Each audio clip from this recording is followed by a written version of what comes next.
Oke, halo teman-teman, datang lagi di channel kita di Capture Project.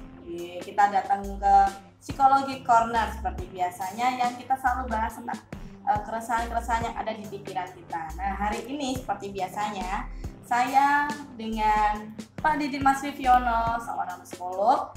Nah, hari ini kita mau bahas apa sih? Kita mau bahas tentang gimana sih mengatasi anak yang meniru perilaku yang buruk. Jadi ceritanya gini, sebelumnya tuh kapan lalu tuh ada seorang ibu sering banyak lah cerita ke saya. Anak saya tuh kalau di rumah saya ajarin untuk berbicara yang baik dengan orang itu, menggunakan bahasa Indonesia yang baik dan benar. Ketika berperilaku dengan orang lain itu benar-benar sopan. Nah, ketika saya sekolahkan, dia sudah berumur 4 tahun, dia sekolah masuk ke TKA. Nah, ketika dia pulang dari TKA ini, dia pulang bilang ke mamanya, kaget. Lihat mamanya, barangnya mamanya jatuh, dia kaget. Kagetnya kayak biasanya, aduh kaget mah gitu, barangnya jatuh. Biasanya seperti itu. Nah, sejak dia sekolah, tiba-tiba saja dia kagetnya bilang, kampret. Nah, kan bahasanya, ini bahasa dari mana gitu. Ini kasus yang pertama. Kasus yang kedua dari teman saya yang lain juga, ya, anaknya sudah besar sih, seperti anak SD gitu. Nah, SD lebih banyak pergaulannya, lebih luas lagi. Itu juga sama. Jadi yang awalnya anak ini tidak pernah mau membantah, tidak pernah mau memukul meskipun dia sudah disakiti sama temannya, tiba-tiba dia senang banget yang namanya membalas. Tiba-tiba dia suka menjalin temannya dengan dipukul atau mungkin nyubit kayak gitu, ya kan. Nah, mereka ini sering cerita sih, aku tuh kesel gitu loh. Aku tuh sudah didik anakku dengan baik, ya kan, aku sudah didik anakku dengan baik, pulang-pulang dari luar gitu dia paling balik ke rumah lah kok kayak gini gitu. Nah, ini masalahnya gimana? Apa aku harus menegur orang yang punya anak ini tadi, atau aku harus masih tahu anakku? Jadi dia bingung. Bagi orang tua kita harus gimana? Kan kita sudah berusaha untuk semaksimal mungkin, ya kan. Tapi namanya pergaulan di luar itu kan pergaulan yang buruk merusak kebiasaan yang baik. Nah, bagaimana cara kita mengatasi sebagai orang tua supaya anak kita itu tidak meniru perilaku yang buruk itu lagi gitu. Perlu diketahui ya, ada beberapa hal perilaku itu dipelajari. Pertama itu recalling, menandai saja. Kemudian recognition, lebih dalam. Dan yang terakhir itu menjadi insight. Jadi kalau dari beberapa hal anak belajar, kita bisa mengetahui paling tidak 3 hal itu. Nah, biasanya memang anak-anak itu biasanya dari mencicipi dulu. Anda perhatikan ada anak-anak yang masih merangkak, itu semua benda dimasukkan ke mulut. Ya. Tidak peduli itu bendanya berbahaya atau tidak, sehingga sebetulnya yang berperanan penting di sini adalah orang tuanya. Nah, semakin tinggi kemudian mulai meniru, mama, papa gitu ya. Itu meniru langkah berikutnya. Setelah meniru dia bisa berdiri, kemudian mulai terjadi kejelasan, namanya mama, papa. Terus ada kata mama mau atau mama makan gitu ya. Atau mama gitu ya, mama gitu ya.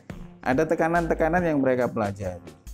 Nah, setelah besar menjadi insight, bisa mengatakan mama mau makan.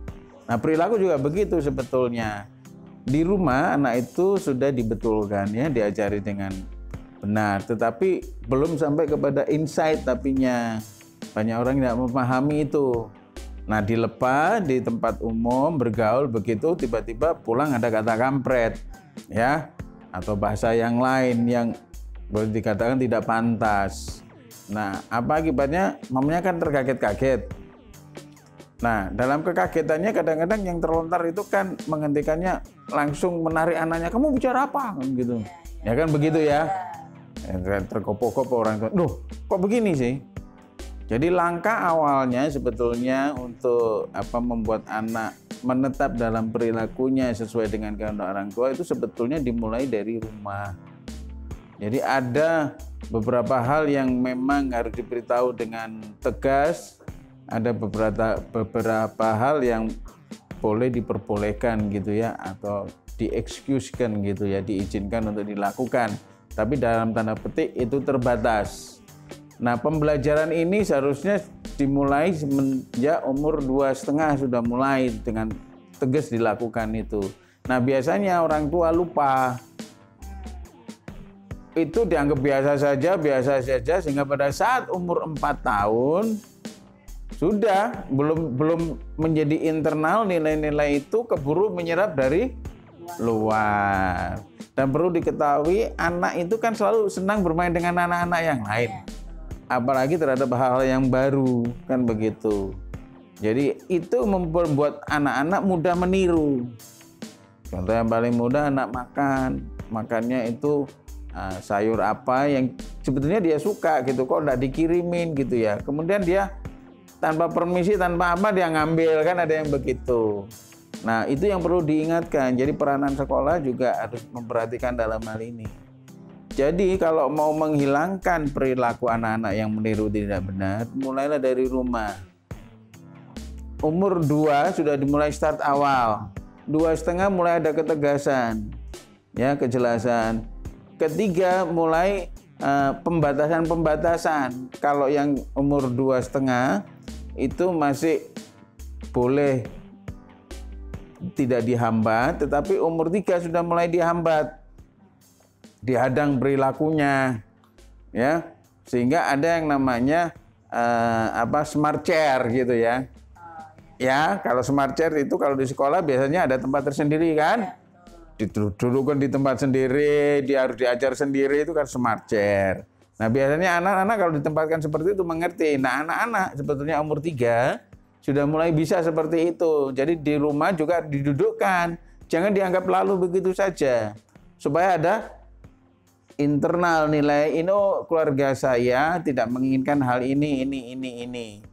Nah, kemudian sebelum pergi sekolah diberitahu, jangan meniru hal-hal yang tidak betul. Kalau tidak jelas dan itu menurut kamu aneh, tanya ke mama. Tanya ke rumah. Mau, ini kenapa teman saya ngomong begini?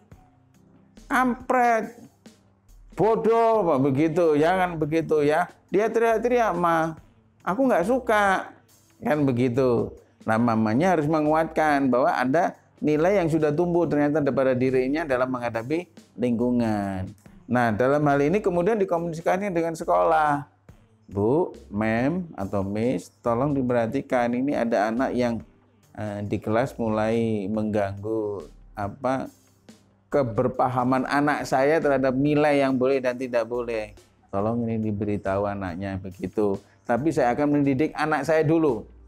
Ya, saya mendidik anak saya dulu tentang hal yang boleh dan tidak boleh terhadap perilaku itu. Jadi ini menjadi internal.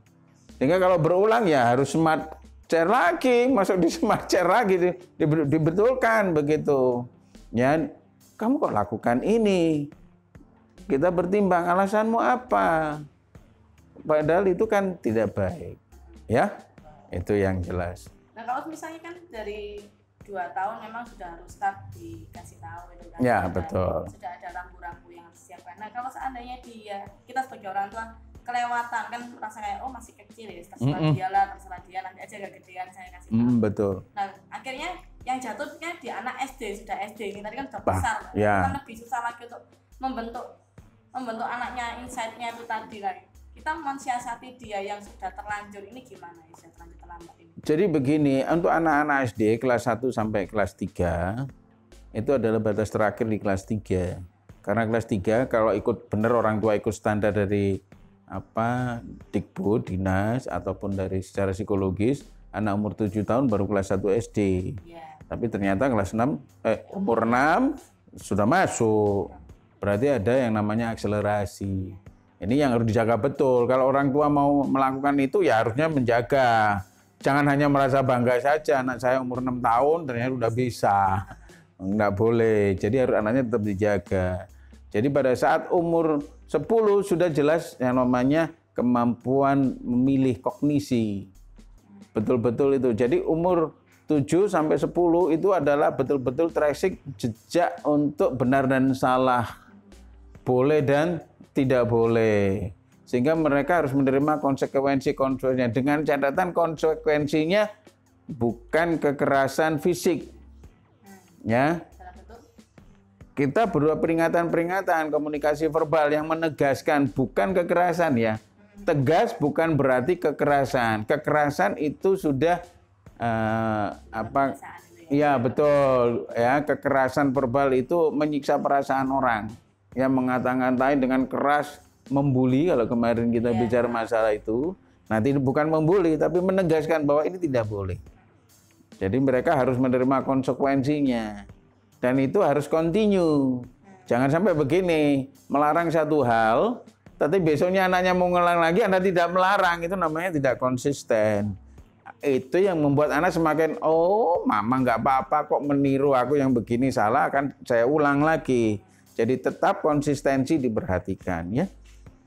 Ya, terima kasih jawabannya. Jadi teman-teman yang sudah punya anak mungkin ya, atau mungkin punya adik, punya ponakan. Nah, jadi umur 2 tahun tuh benar-benar golden age ya bahasanya ya. Betul. Jadi benar-benar kita tuh bisa membentuk anak dari awal.